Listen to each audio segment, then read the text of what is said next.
Hi, I'm Jen Haston, and this episode of Haston Helping Hands is brought to you by my phone that I'm holding in my hand. And it may seem like a silly thing to devote an entire Haston Helping Hands to my phone, but in truth, the Haston Helping Hands episode is dedicated to slowing down. As a speaker, as a presenter, I've spent a good amount of time,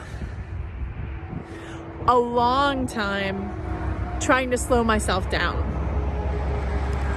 So when I speak words, they have greater impact.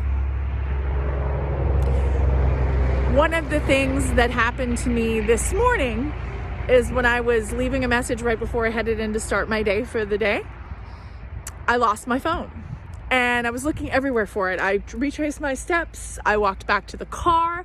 I walked from the car to the building. I walked back up to my desk. I walked back downstairs.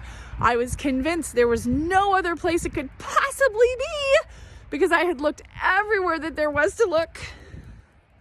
My pockets, my coat. The only thing I hadn't checked was my laptop bag, which is exactly where my phone wound up being.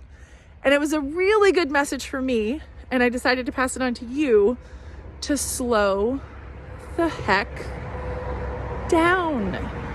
If I had just been paying attention when I put my phone in my bag, I would have known exactly where my phone was.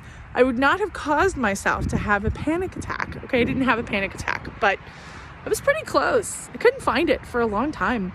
And I don't know about you, I get pretty anxious when I don't know where my phone is. And that's a whole nother podcast for a whole nother time. But basically, the biggest thing I want you to take away from this week's message is slow down. Whatever it is you're doing, try to avoid any forced errors.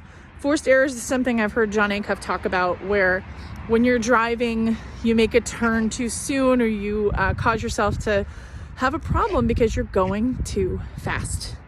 So in this season of hustle and bustle and jingle and kringle, I'm going to suggest that you slow down. I'm Jen Haston. This is Haston Helping Hands, and have a wonderful day.